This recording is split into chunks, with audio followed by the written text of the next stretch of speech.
The morning Jack Turner found himself standing over two graves instead of one. He decided his heart had finally turned to stone like the headstones before him. The smaller grave, barely 3 feet long, held the daughter who had drawn only 2 breaths before following her mother into death, and the larger one cradled Emma, his wife of 4 years who had smiled at him even as the light faded from her eyes last April. Now, 5 months later in September of 1882, he stood in the Panamint, California cemetery with his hat pressed against his chest, wondering if a man could die from grief alone.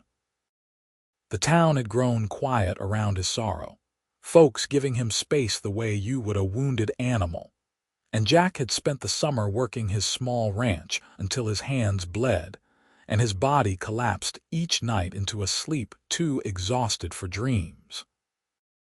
The cattle needed tending, the fences needed mending, and the work kept him from thinking about the empty house that waited for him, still decorated with the yellow curtains Emma had sewn 2 winters ago, still smelling faintly of the lavender soap she favored. His neighbors, the Hendersons, had tried to help, bringing casseroles and offers of company, but Jack had politely turned them away, believing that if he just worked hard enough, the pain might eventually wear itself out. But grief, he was learning, did not work that way. It settled into your bones like desert cold and made a home there, and no amount of labor could shake it loose. He touched the wooden cross he had carved himself, running his fingers over Emma's name, and then turned away because standing here accomplished nothing except opening wounds that refused to heal. The walk back to his horse took him past the small white church where Reverend Morris was posting a notice on the community board, and the older man nodded solemnly in his direction. "Jack," the Reverend said, his voice carrying the careful gentleness everyone used around him now. "Good to see you in town." "Reverend," Jack replied, pausing only because it would be rude to ignore him completely. His eyes caught the notice the man was posting, something about the new schoolteacher arriving on the afternoon stage. "Town finally got itself a proper teacher," Reverend Morris continued, following Jack's gaze. "Young woman from Sacramento, educated at the normal school there. The children will be glad to have someone after old Mr. Peterson passed last winter." Jack nodded, having no particular interest in the town's educational arrangements. He had no children to send to school, would never have children now, and the thought sat bitter in his mouth. He tipped his hat and continued toward his horse, mounted up, and rode out of town without looking back, the September sun beating down on his shoulders with the particular intensity that made Panamint feel like the edge of the world. The ranch sat 3 miles outside town, nestled against the Panamint Mountains in a small valley where a creek ran year-round, making the land valuable in this desert country. Jack had bought it with money saved from 5 years of cowboy work, driving cattle up from Texas and across to California, and he had brought Emma here as a bride, promising her a good life in this hard country. She had made the little house a home, planting a garden that somehow survived the brutal summers, learning to cook over the temperamental stove, befriending the other ranch wives who lived scattered across the valley. She had been so happy when she realized she was carrying a child, her face glowing with a joy that had made Jack believe in Providence. Then spring came, and Providence revealed itself to be a cruel thing. The labor had gone on too long, the baby positioned wrong, and the nearest doctor was in Independence, 30 miles away over rough roads. By the time Doc Harrison arrived, Emma was already slipping away, the blood loss too great, and the baby girl, so tiny and perfect, had simply stopped breathing after her second cry. Jack had held them both as they died, first his daughter and then his wife, and something fundamental inside him had broken that no amount of time seemed capable of mending. He spent the afternoon repairing the chicken coop, replacing boards the coyotes had clawed through, losing himself in the simple mathematics of carpentry. Measure, cut, nail, repeat. The chickens clucked around him nervously, and he scattered feed for them before heading inside as dusk settled over the valley.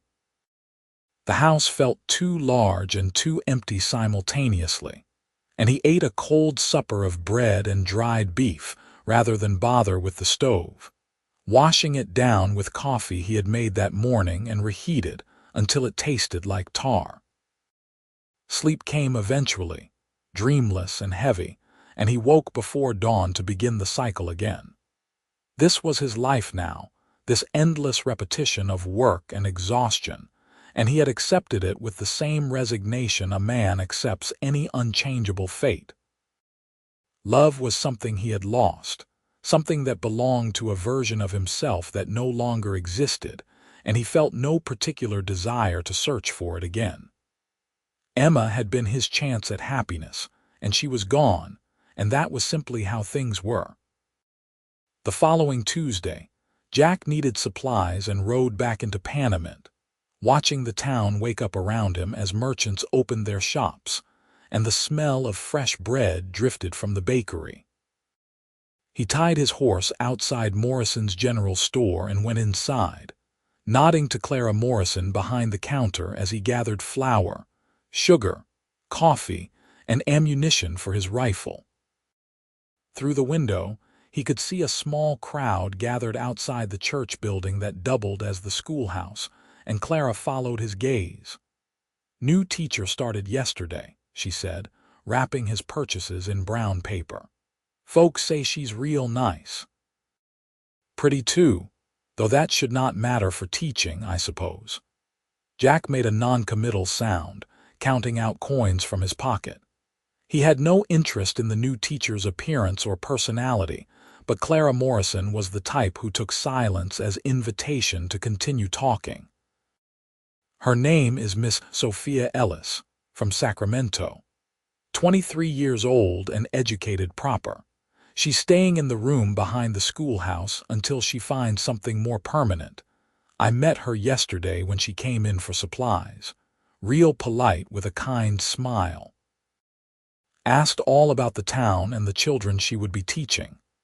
Jack nodded again, taking his packages and turning to leave, but Clara was not finished. "You know, Jack, it might do you good to attend the church social this Sunday. People miss seeing you. You cannot grieve forever, and Emma would not want you to waste away out there on your ranch alone." The words, however well-intentioned, hit like a slap, and Jack felt his jaw tighten. "I am managing just fine, Mrs. Morrison. Good day to you." He left before she could respond, loading his supplies onto his horse with hands that trembled slightly from anger or grief, or some mixture of both. People meant well, he knew that, but their concern felt like pressure, like an expectation that he should somehow be healing according to a schedule they found acceptable. He wanted to tell them that you could not schedule grief, could not decide one day that you were finished mourning and simply move on with your life, but he lacked the words and the energy for the explanation. As he mounted his horse, a woman emerged from the schoolhouse, carrying a bucket toward the town pump. She wore a simple blue dress that had seen some wear, her dark blonde hair pulled back in a practical bun, and she moved with the purposeful efficiency of someone used to taking care of things herself. Jack paid her little attention, turning his horse toward home, but at that moment, a group of boys came tearing around the corner of the building, chasing each other in some game that involved a great deal of shouting. They barreled directly into the woman's path, and she stumbled, the bucket flying from her hands and clattering across the dirt. Jack pulled his horse to a stop, watching as the boys froze, their game forgotten as they realized what they had done. The woman regained her balance and looked at them with an expression that was stern but not unkind. "Gentlemen, she said, and her voice carried clearly across the street. "I appreciate enthusiasm, but running without watching where you are going is how people get hurt. Are you all right?" The boys nodded, shamefaced, and the tallest one, whom Jack recognized as the Henderson boy, stepped forward. "Sorry, Miss Ellis. We did not see you." "I gathered that," she replied, and there was something in her tone that made the boys shuffle their feet. "How about you help me retrieve my bucket, and then you can explain to me why you are not inside preparing for lessons."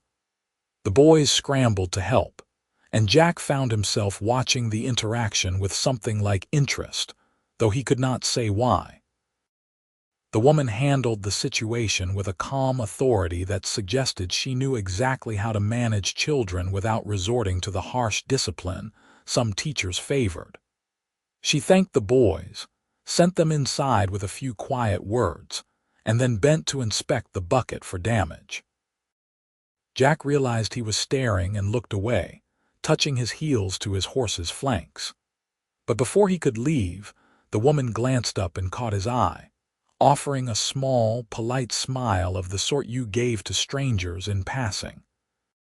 He touched the brim of his hat reflexively, a gesture of acknowledgement more than greeting, and then rode out of town with the odd feeling that something had shifted, though he could not name what. The week passed in its usual pattern of work and weariness, but Jack found his thoughts returning occasionally to the woman at the schoolhouse, the new teacher with her calm voice and capable manner. He told himself it meant nothing, that he had simply observed something mildly interesting in the monotony of his days, but the memory persisted with unusual clarity. On Sunday, he surprised himself by deciding to attend church services, something he had avoided since Emma's funeral. He told himself it was simply time to show his face, to stop hiding like a wounded animal, but part of him acknowledged a curiosity about the new teacher, about whether she would be there. She was, sitting in the third pew with a worn Bible in her lap, her attention focused on Reverend Morris as he delivered a sermon about restoration and new beginnings. Jack sat in the back, uncomfortable in the clean shirt he had dug out of his trunk, aware of the glances people cast his way. After the service, folks gathered outside in small clusters, talking and laughing, and Jack considered slipping away before anyone could corner him with questions or concern. But Reverend Morris caught his arm, his weathered face creasing into a genuine smile. "Jack, I am glad you came." "It is good to see you here." "Reverend," Jack replied, unsure what else to say. The older man seemed to understand his discomfort and did not press, instead guiding him toward a group that included the Hendersons and, he realized with a start, the new teacher. "Miss Ellis, have you met Jack Turner? He has a ranch out in the valley. Jack, this is Miss Sophia Ellis, our new schoolteacher." Up close, Sophia Ellis had clear gray eyes that met his directly, without the pity he had grown accustomed to seeing in people's faces. She extended her hand and he shook it briefly, noting the calluses that suggested she was no stranger to work. "Mr. Turner," she said, her voice pleasant but not effusive, "I am pleased to meet you." "Miss Ellis," he managed, feeling oddly wrong-footed, "welcome to Panamint." "Thank you. It is quite different from Sacramento, but I am finding it suits me well so far. The children are wonderful, eager to learn despite the heat and the difficult conditions." Mrs. Henderson jumped into the conversation, asking Sophia about her lesson plans, and Jack found himself standing there, half listening as the women talked about reading primers and arithmetic. He should leave, he knew, should make his excuses and return to the ranch where he belonged. But something kept him rooted there, some quality in Sophia's manner that felt neither demanding nor pitying, that treated him simply as another person rather than an object of sympathy. "I understand you lost your wife last spring," Sophia said suddenly, turning back to him as Mrs. Henderson got distracted by her children. The words were direct, almost blunt, but her eyes were kind. "I am very sorry. That must be terribly hard." Jack felt his throat tighten, the automatic response to anyone mentioning Emma, but he forced himself to nod. "Thank you," he said, the words rough. "My mother died when I was 16, Sophia continued, her voice matter-of-fact rather than mournful. "Consumption. It was very difficult for my father and me for a long time. I do not think that kind of grief ever fully leaves you, but it does eventually make room for other things alongside it." The honesty in her words struck him. She was not offering platitudes about time healing all wounds or Emma being in a better place. She was simply acknowledging the reality of loss in a way that felt neither intrusive nor dismissive. He found himself looking at her more carefully, noticing the strength in her features, the directness of her gaze. "I should get back to the ranch," he said abruptly, suddenly uncomfortable with the feeling of being seen so clearly. "Animals do not tend themselves." "Of course," Sophia replied, offering another of those small, genuine smiles. "It was nice to meet you, Mr. Turner." He left quickly, mounting his horse and riding out of town with his mind churning. The interaction had been brief, unremarkable to anyone watching, but it had rattled something loose inside him, some small stone that had been wedged firmly in place. Sophia Ellis had not treated him like a broken thing, had not looked at him with the careful concern that made him feel like an invalid. She had simply spoken to him as one adult to another, acknowledging his pain without dwelling on it, and the normalcy of the exchange felt both refreshing and unsettling. Over the following weeks, Jack found himself returning to town more frequently than strictly necessary, telling himself he needed supplies or had business to attend to, but inevitably finding his gaze drawn to the schoolhouse. He saw Sophia sometimes, leading her students outside for lessons, her voice carrying across the street as she taught them about the native plants or the geology of the surrounding mountains. Once, he watched her break up a fight between two older boys with a combination of firmness and fairness that left both boys shamefaced, but not resentful. Another time, he saw her hauling water from the well, her sleeves rolled up and her face flushed with exertion, and he found himself riding over before he quite realized what he was doing. "That is heavy work for someone doing it alone," he said as he dismounted, and she looked up, surprised.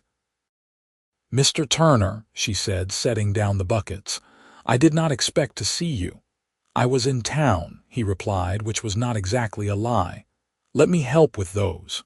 She studied him for a moment, then nodded. "I would appreciate that." The children go through water quickly, especially on hot days like this. He filled the buckets and carried them inside the schoolhouse, setting them on the bench near the door. The room was neat and organized, with slate boards propped on desks and children's drawings pinned to the walls. It smelled of chalk dust and the particular mustiness of old books, and something about the space felt peaceful. "You have made the place welcoming," he said, surprising himself with the observation. "I try," Sophia replied, wiping her hands on her apron. Children learn better when they feel comfortable and safe. Some of them have very difficult home situations, and I want this to be a place where they can simply be children for a few hours. He nodded, understanding that kind of intentionality. Emma had been like that, always thinking about others, trying to make their lives a little easier.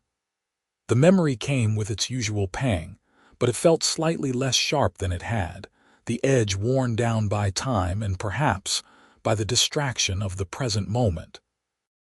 "I should let you get back to your preparations," he said, moving toward the door. "Mr. Turner," Sophia called after him, and he turned. She was watching him with an expression he could not quite read. "Thank you for your help. And if you ever find yourself in town at lunchtime, you would be welcome to join us for the meal."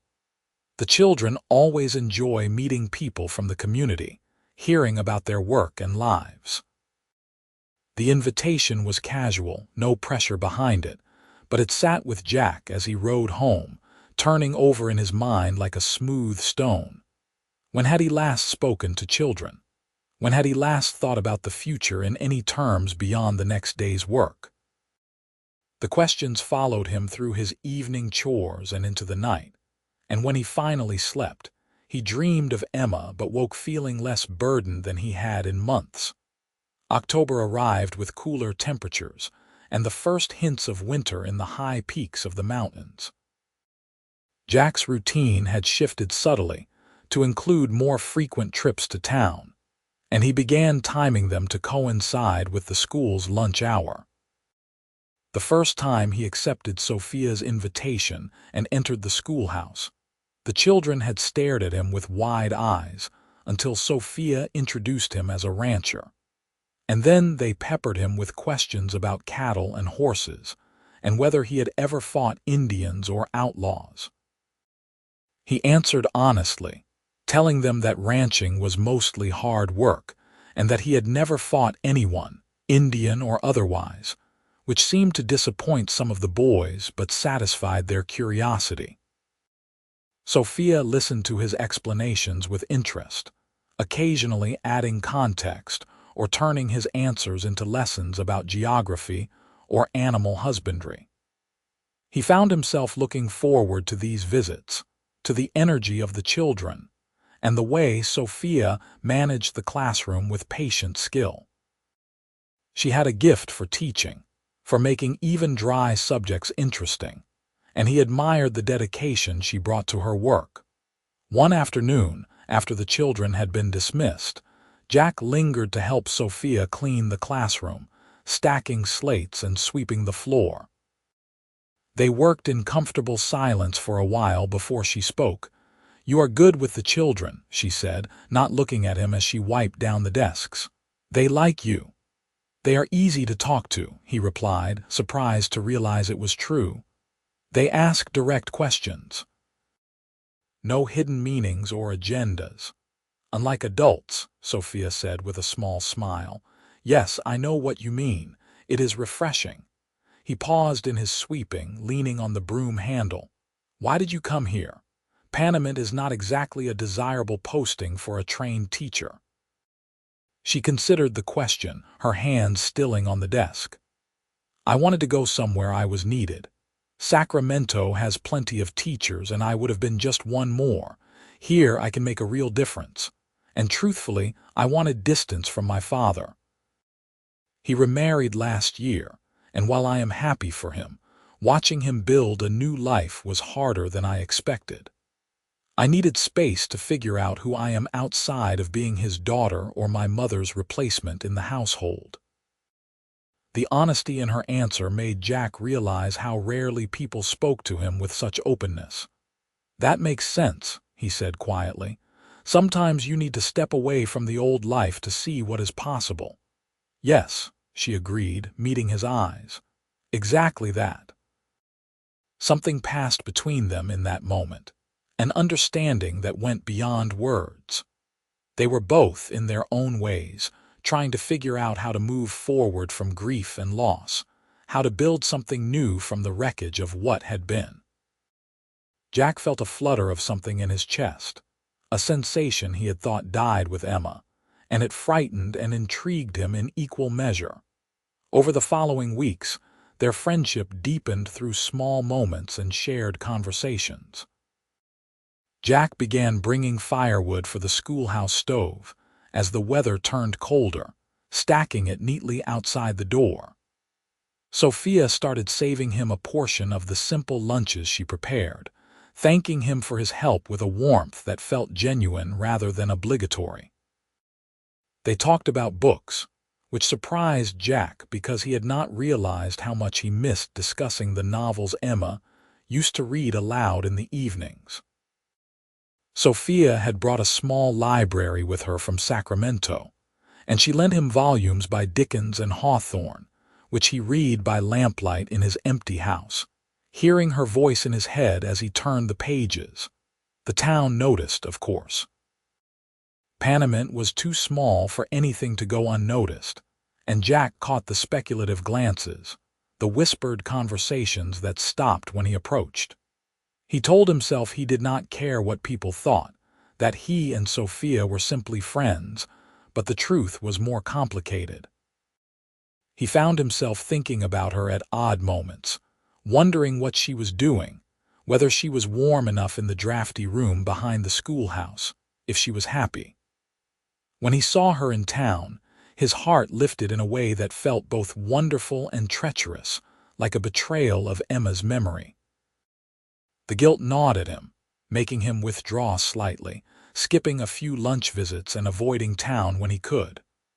Sophia did not press or question, simply welcomed him warmly when he did appear and carried on with her work when he did not.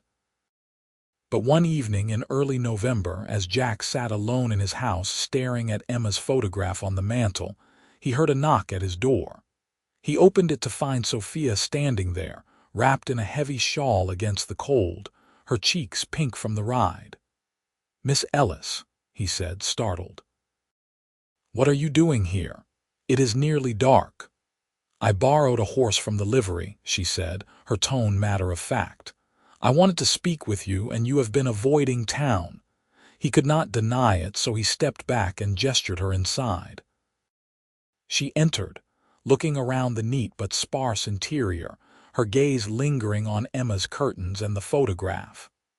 "I will not take much of your time," she said, turning to face him. "But I wanted to say something directly rather than let assumptions and misunderstandings grow. Jack, I value our friendship very much. You have made my time in Panamint richer and less lonely than it might otherwise have been. But I have noticed you pulling away, and I suspect I know why." He opened his mouth to protest, but she held up a hand. "Please, let me finish. I know you loved your wife deeply. I know her loss still cuts you to the bone. I am not trying to replace her or push you into something you are not ready for. But I also think you are punishing yourself for feeling anything other than grief, and that is not fair to you or to her memory. Love is not a finite resource. Caring about someone new does not diminish what you felt for Emma." The words hit him like a physical blow, exposing the exact fear he had been nursing in the dark corners of his mind. His throat tightened, and he turned away, unable to meet her eyes. "You do not understand," he said roughly. "Emma and I were going to build a life together. She died trying to give me a child, trying to give us a family. How can I just move on from that? How can I let myself feel anything for someone else when she is barely cold in the ground?" "It has been 7 months," Sophia said gently. "And I do understand, more than you know. When my mother died, I felt guilty for every moment of happiness I experienced afterward. I felt like I was betraying her memory by laughing or enjoying a beautiful day or feeling excited about something. But eventually, I realized that she would not have wanted that for me. She would have wanted me to live fully, to find joy and love and purpose. Is that not what Emma would have wanted for you?" Jack felt something crack open inside him, a dam breaking under pressure it could no longer contain. His eyes burned with tears he had been holding back for months. And suddenly, he was crying, great gasping sobs that shook his whole body. Sophia stepped forward and wrapped her arms around him, holding him as he broke apart, and he clung to her like a drowning man, letting himself feel all the grief and guilt and loneliness he had been trying to bury beneath work and exhaustion. They stood like that for a long time, until his tears subsided and he could breathe again. When he finally pulled back, embarrassed by his loss of control, she looked at him with those clear gray eyes and said, "You are allowed to grieve and you are allowed to heal. Both things can be true." He nodded, unable to speak, and she squeezed his hand once before stepping back. "I should get back to town before full dark. Think about what I said, Jack, and do not be a stranger." She left, and he stood in the doorway watching her ride away, feeling both raw and strangely lighter, as if naming the guilt had somehow lessened its power. He went back inside and looked at Emma's photograph, really looked at it for the first time in weeks, studying her smiling face. "I will always love you," he said aloud, his voice steady. "But I think I might be ready to try living again." The photograph offered no answer, but in the silence that followed, Jack felt something like permission settle over him, and the weight on his chest eased just a fraction. November became December, and Jack stopped avoiding town or his own feelings. He returned to the schoolhouse for lunch visits, bringing small gifts for the children, apples from his root cellar and carved wooden animals he made in the evenings. Sophia received these offerings with a smile that warmed him through, and they fell into an easy rhythm of companionship that felt natural and right. He learned that she loved poetry but could not carry a tune to save her life, that she had a sharp sense of humor that came out in unexpected moments, that she missed the mountains of the Sierra Nevada but had grown fond of the stark beauty of the desert. She learned that he had a gentleness with animals that contrasted with his rough exterior, that he could quote Shakespeare from memory thanks to an educated mother back in Missouri, that he worried constantly about being a burden or disappointing people. They talked about their losses and their hopes, their fears and their dreams, and Jack realized that he was falling in love with her, slowly and inevitably, like water finding its level. The realization did not come with guilt this time, only a quiet wonder that his heart still worked, that it could still open and expand to hold someone new. He thought about Emma often, but the memories had softened, becoming sources of gratitude rather than only pain. She had loved him well, and because of that love, he knew how to love again. On Christmas Eve, the town held a celebration in the church, with the children performing a nativity play that Sophia had directed. Jack attended, sitting in his usual back pew, watching as Sophia guided her students through their lines with patient encouragement. Afterward, people gathered for cider and cookies, and Jack found himself standing with Sophia near the stove, both of them warming their hands against the December cold. "The children did beautifully," he said, and she smiled, pleased. "They worked very hard. I am proud of them." He took a breath, gathering his courage. "Sophia, I wonder if I might ask you something." She turned to face him fully, her expression attentive. "Of course. Would you consider having dinner with me, at my ranch, I mean? I am not much of a cook, but I can manage a decent meal, and I would like to spend time with you outside of town, away from all the watching eyes." She studied him for a moment, and he saw understanding dawn in her eyes. "I would like that very much, Jack. Next Sunday, then. I can come fetch you after church." "Next Sunday," she agreed, and the smile she gave him made his heart race. The week passed with agonizing slowness, Jack cleaning his house from top to bottom, airing out rooms that had been closed for months, taking down Emma's curtains to wash and rehang them. He debated removing Emma's photograph from the mantel, then decided against it. Sophia knew about his past, accepted it, and hiding Emma's memory would feel wrong, like pretending she had never existed. Instead, he placed a small vase of dried wildflowers next to the photograph, an acknowledgement of both past and present. Sunday arrived clear and cold, and Jack dressed carefully in his best shirt and vest, his hands shaking slightly as he buttoned the cuffs. At church, he could barely focus on the sermon, too aware of Sophia sitting 3 pews ahead, too conscious of the meal waiting at home and the conversation that might follow. When the service ended, he helped her into the wagon he had brought instead of riding horseback, and they traveled to his ranch in companionable silence, the mountains rising stark and beautiful around them. At the house, he helped her down and led her inside, suddenly seeing the space through her eyes, the bare walls and simple furniture, the photograph on the mantel. But Sophia looked around with interest rather than judgment, taking in the details. "It is a good house," she said quietly. "Solid and honest, like you." The compliment warmed him, and he busied himself with starting a fire in the stove, pulling out the chicken he had roasted that morning, slicing bread and setting out butter and preserves. They ate at the small kitchen table, talking easily about the week's events, about plans for the new year, about nothing and everything. After the meal, they moved to the sitting room, and Jack added wood to the fireplace, watching the flames catch and grow. "Jack," Sophia said, her voice soft, "why did you really invite me here?" He turned to face her, this woman who had somehow slipped past all his defenses and made him remember what it felt like to hope. "Because I am tired of being afraid," he said honestly.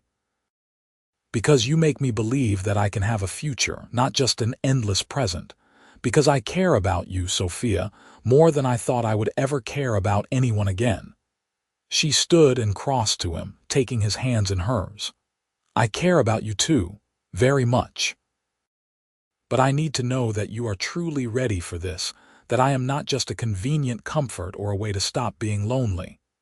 "You are so much more than that," he said, his voice rough with emotion. "You are smart and kind and strong.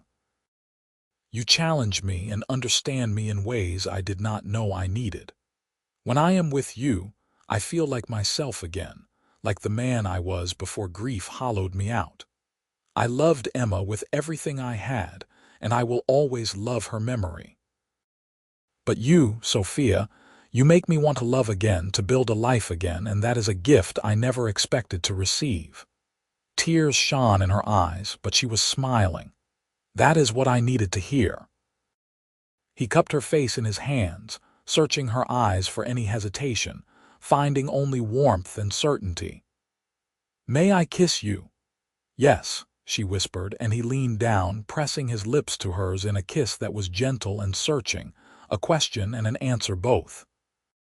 She kissed him back, her arms sliding around his neck, and Jack felt something inside him come back to life, a part of himself he thought was lost forever. They stood there in the firelight, holding each other, and Jack sent a silent thank you to Emma, wherever she was, for loving him well enough that he knew how to do this again.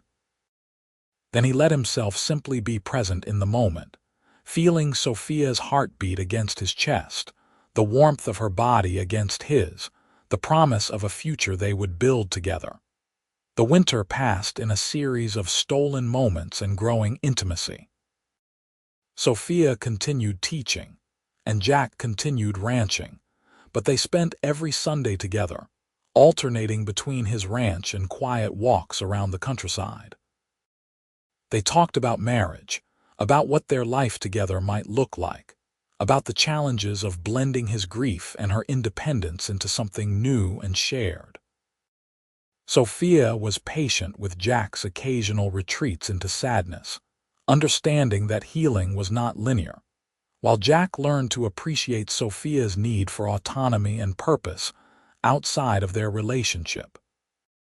In March, as spring began to warm the desert and the first wildflowers appeared in the valley, Jack asked Sophia to marry him.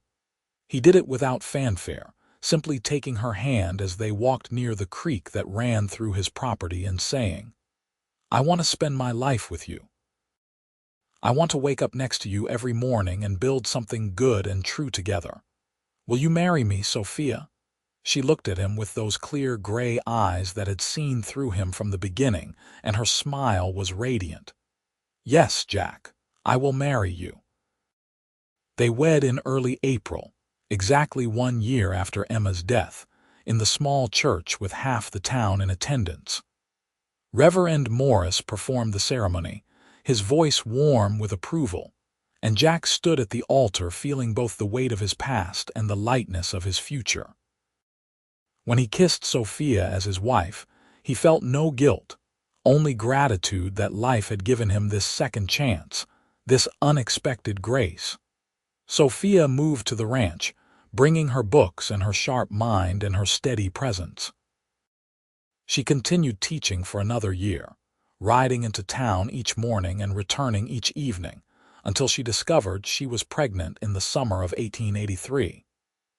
The news filled Jack with a complicated mix of joy and terror, memories of Emma's death surging back with visceral intensity.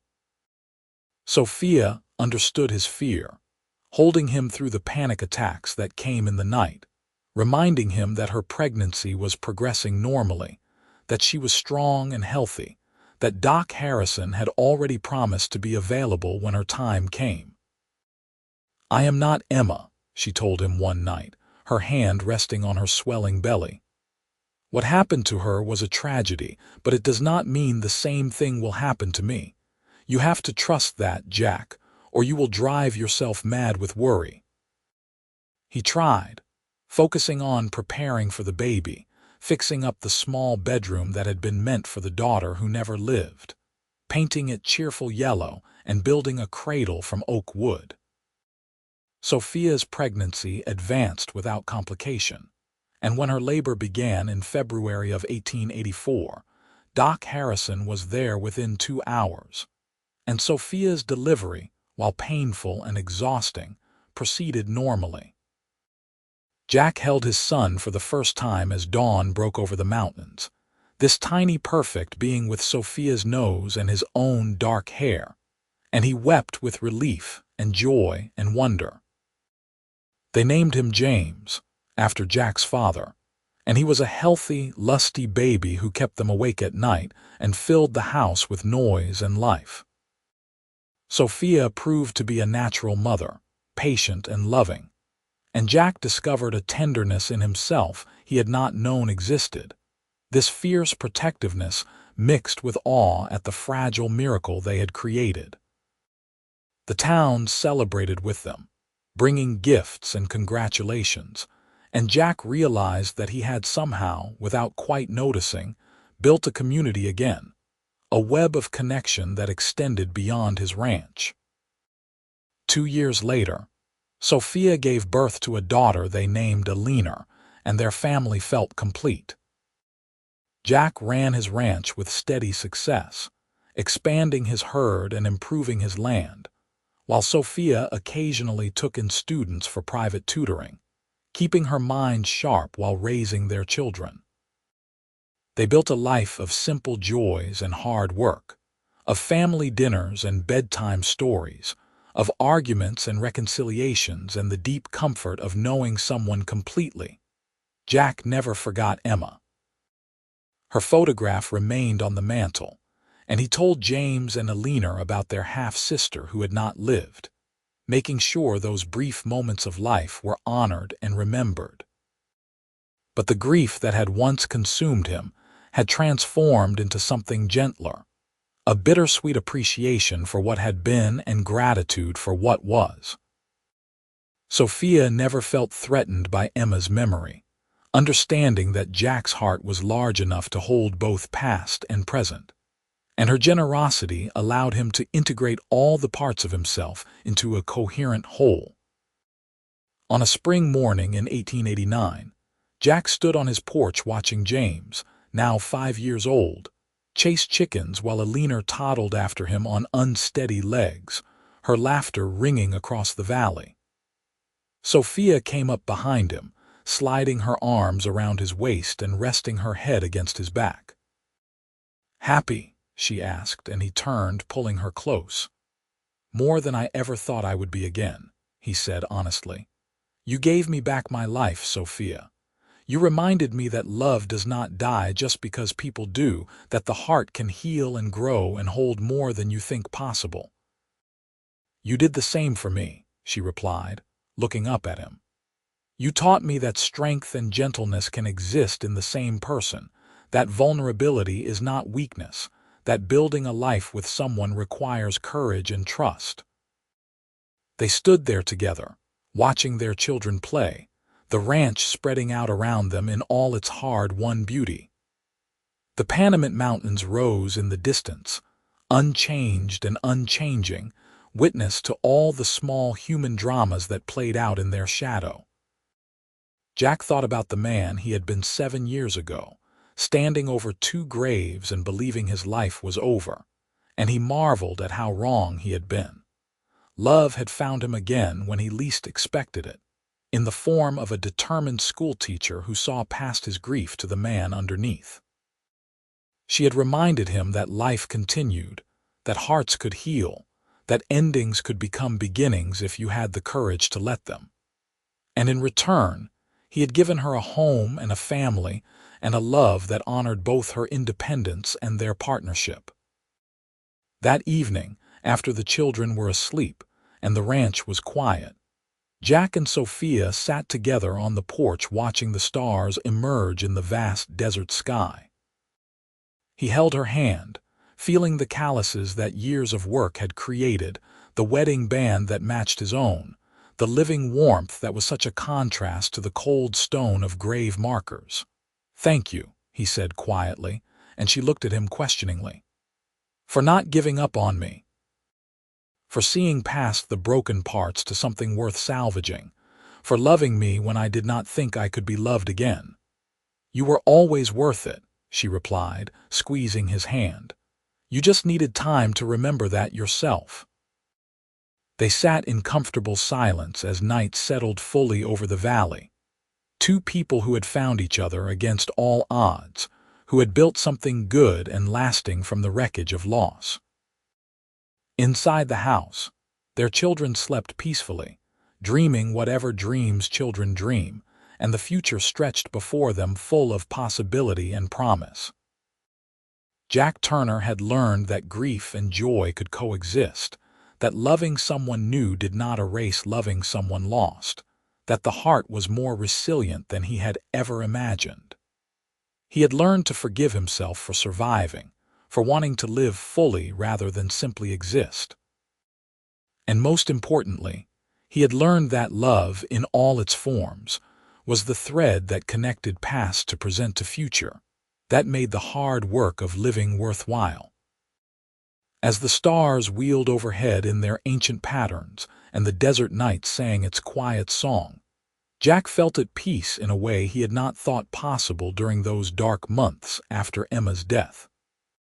He had survived the worst thing he could imagine, and on the other side of that survival, he had found grace and redemption in the form of a gray-eyed teacher who believed in second chances. The Wild West was a hard country that demanded strength and resilience from everyone who tried to make a life in its unforgiving landscape. But it was also a place where people could start over, could shed old skins and grow new ones, could find unexpected joy in the midst of struggle. Jack and Sophia had both come to Panamint seeking something, though neither had known exactly what, and they had found it in each other, this unlikely love that had healed them both. Years would pass, bringing their own challenges and changes. The children would grow, the ranch would prosper and struggle in cycles. The town would evolve as the Wild West gave way to a more settled frontier. But through it all, Jack and Sophia would face life together, their love deepening with time and experience, their partnership strengthening through shared trials and triumphs. And sometimes, on quiet evenings when Jack sat alone on the porch, he would think of Emma and feel gratitude rather than grief, thankful for the years they had together, and for the lessons her love had taught him. Then Sophia would join him, fitting perfectly against his side, and he would be grateful all over again for this second chapter of his life, this unexpected gift he had almost been too afraid to accept. The cowboy who had lost his wife to childbirth had learned that loss was not the end of the story, that the heart could break and heal and love again. The teacher who had come west seeking purpose had found it in both her students and in the grieving rancher, who needed reminding that hope still existed. Together, they had built something beautiful and lasting, proving that even in the hardest country under the hardest circumstances, Love could take root and flourish, resilient as desert flowers and just as precious.